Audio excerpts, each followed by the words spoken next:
విలపించే నజరేయుడు, ఆ దేవుడు చిందించిన రుధిరధారలే ఈ జగతిని విమోచించు జీవతారలు. సిలువపై వేలాడు శ్రీ యేసుడు. Praise the Lord. Greetings to you all in the mighty name of our Lord and Savior Jesus Christ. Welcome to Shasa Blessing. ఆశీర్వాదపు జల్లులకు మిమ్మలను మీ కుటుంబాలను ప్రేమపూర్వకంగా ఆహ్వానిస్తున్నాం. ఎలా ఉన్నారండి? అందరు బాగున్నారా? అనుదినము కూడా మరి దేవుని యొక్క మరి శిలువ ధ్యానములతో అందరు కూడా తమ సంఘాలలో మరి ధ్యానం చేస్తూ ఉండుండొచ్చు. అయితే ఈ దినమందు దేవుడు మనతో మాట్లాడినటువంటి మాటను మనము చూద్దాము. యుక్త కాలమున యేసుక్రీస్తు భక్తిహీనుల కొరకు మరణించెను.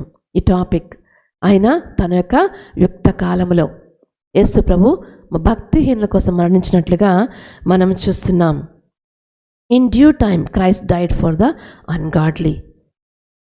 రోమీయులకు రాసిన పత్రిక 5వ అధ్యాయం 6వ వచనం కానీ చూసినట్లయితే, ఏలయనగా మనం ఇంకా బలహీనమై ఉండగా క్రీస్తు యుక్త కాలమున భక్తిహీనుల కొరకు చనిపోయిన. దేవుడి వాక్యం దీవించును గాక.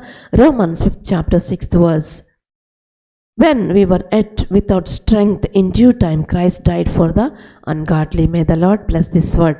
రోమీయులకు రాసినటువంటి పత్రికలో యేసు ప్రభు మరి ఏ విధంగా జన్మించాడు, అలాగే ఆయన ఎవరి కోసం ఆయన మరణించాడు అనే విషయాలు మనం ధ్యానం చేస్తూ ఉన్నట్లయితే, ఏలయనగా మనం ఇంకను బలహీనులమై ఉండగా. యేసు ప్రభు ఆయన మరణించినటువంటి సమయంలో ఆయన వయసు 33.5 సంవత్సరములు. చాలా యంగ్ మ్యాన్. ఆయన ఎంతో మరి యుక్త కాలంలో ఆయన ఉన్నాడు, ఎంతో బలవంతుడు. కానీ తనను తాను సంపూర్ణంగా అప్పగించుకున్నాడు. ఎవరి కోసం అంటే భక్తిహీనుల కోసం.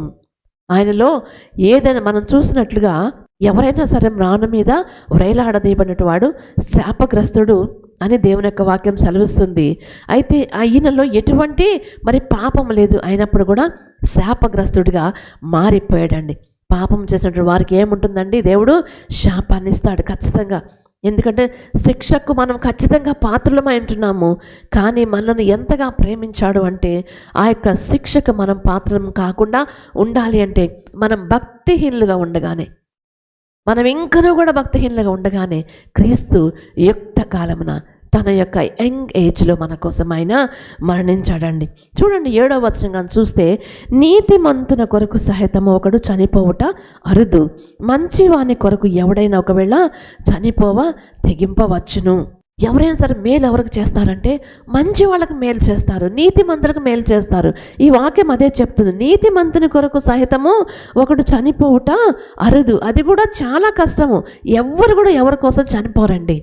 ఎంత నీతిమంతుడైన మన కోసము మరి ఎన్నో వేలు ఖర్చు పెట్టిన వ్యక్తి కోసమైనా సరే మనము చనిపోము. ఏదైనా సహాయం చేయడానికి మనము ముందుకు వెళ్తామేమో, కానీ అలా చనిపోవటం కూడా అరుదుదని దేవుని యొక్క వాక్యం సెలవిస్తుంది. మంచివాని కొరకు ఎవడైనా ఒకవేళ చనిపోవా తెగింపవచ్చును. చూస్తాం కదా ఒక్కొక్కసారి ఈ యొక్క మరి సముద్రాల్లోకి లేకపోతే మరి నీళ్ళల్లోకి వెళ్ళి ఈత కొట్టడానికి మరి యంగ్స్టర్స్ వెళ్తూ ఉంటారు కదా, స్టూడెంట్స్. ఒకవేళ ఎవరైనా మునిగిపోతున్నారంటే వెంటనే ధైర్యం చేసే కొంతమంది లోపలికి దూకి వాళ్ళని రక్షించడానికి ప్రయత్నం చేస్తూ ఉంటారు. ఎందుకంటే మరి అయ్యో మన కళ్ళ ముందు ఈ వ్యక్తి మరి మునిగిపోతున్నాడే, కాబట్టి ఇతను నేను పైకి తీయాలి అనేటువంటి ఒక మానవ దృక్పథమైనటువంటి మనస్సు ఉంటుంది వ్యక్తులకి. లేకపోతే ఫ్రెండ్స్ అయి ఉండొచ్చు, అయ్యో నా ఫ్రెండ్ మునిగిపోతున్నాడే. కానీ ఇక్కడ యేసు ప్రభు ఎవరి కోసం మరణించాడో తెలుసా? ఆయన భక్తిహీనుల కొరకు. ఆయన తన యొక్క యుక్త వయసు నీ కోసం నా కోసం కూడా అనుగ్రహించినటువంటి దేవుడు అండి. చూడండి, మరి మనం టీవీలో చూస్తూ ఉంటాం. నిన్నటి సమయంలో మరి యొక్క స్వప్నలోక్ అనేటువంటి కాంప్లెక్స్లో మరి గొప్ప అగ్ని ప్రమాదం జరిగింది. ఆ యొక్క అగ్ని ప్రమాదంలో మరి ఎంతోమంది మరి ఆ యొక్క పొగకి మరి దట్టమైన పొగకు వారు మరి తట్టుకోలేక మరణించినట్లుగా మనం చూస్తాం. మరి వారికి ఏదో విధంగా హెల్ప్ చేద్దామని ఎంతోమంది అక్కడికి వెళ్ళారు, కానీ ఎవరు ఎవరిని కూడా రక్షించలేకపోయారండి. ఎందుకంటే మానవ యొక్క ప్రేమకు, మానవుల యొక్క ప్రయత్నానికి ఒక లిమిట్ అనేది ఉంటుంది. కానీ ఇక్కడ మనం చూస్తున్నాం యేసు ప్రభు ఆయన అవధులు లేనటువంటి ప్రేమను మన ఏళ్ళు చూపించాడు.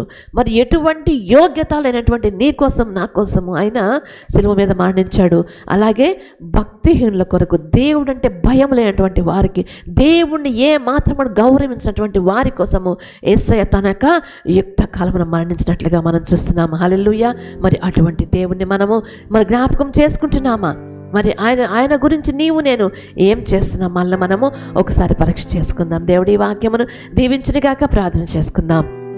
మహాపరిశుద్ధుడా, మహోన్నతుడా, మా మంచి యేసయ్యా, నీ పరిశుద్ధ నామమునకు స్తుతులు స్తోత్రములు తండ్రి. దేవానికి వందనములు చెల్లించుకుంటున్నాం యేసయ్యా. ఈ ఉదయకాల సమయంలో ప్రభా, ఈ యొక్క 10 days ప్రేయర్స్లో నైనా ప్రభా మేము మీ సన్నిధానికి వస్తున్నాం దేవా. ప్రభా నీ యొక్క మాట సెలవిస్తుంది ఏమనంటే, భక్తిహీనుల కొరకు యేసుక్రీస్తు యుక్త కాలమున చనిపోయాడు. హల్లెలూయా. మేము యోగ్యులము కాదు నాయన ప్రభా. అతను మాకు భక్తి లేదు, దేవుడు అంటే తెలియదు, దేవుడు అంటే గౌరవం లేదు. అటువంటి పరిస్థితుల్లో నాయన ప్రభా నీ యొక్క ఏకైక కుమారుని ప్రభా నా తండ్రి నన్ను ఈ లోకానికి పంపించావు. తన యొక్క యుక్త కాలమున మా కోసం మరణించాడు. తను మాకు ఇచ్చినటువంటి విమోచన బట్టి యేసయ్య, మీరు మాకు ఇచ్చిన విమోచన బట్టి నాయన నీకే స్తుతులు స్తోత్రములు తండ్రి. నీకు వందనము చెల్లించుకుంటున్నాం యేసయ్య. ప్రభా నీ యొక్క మనసును ఎరిగి జీవించేటువంటి కృపను మీరు మాకు అనుగ్రహించవలసిందిగా వేడుకొనొచ్చు. యేసు అతి పరిశుద్ధ నామములో ప్రార్థించి వేడుకొచ్చున్నాం తండ్రి. ఆమేన్, ఆమేన్.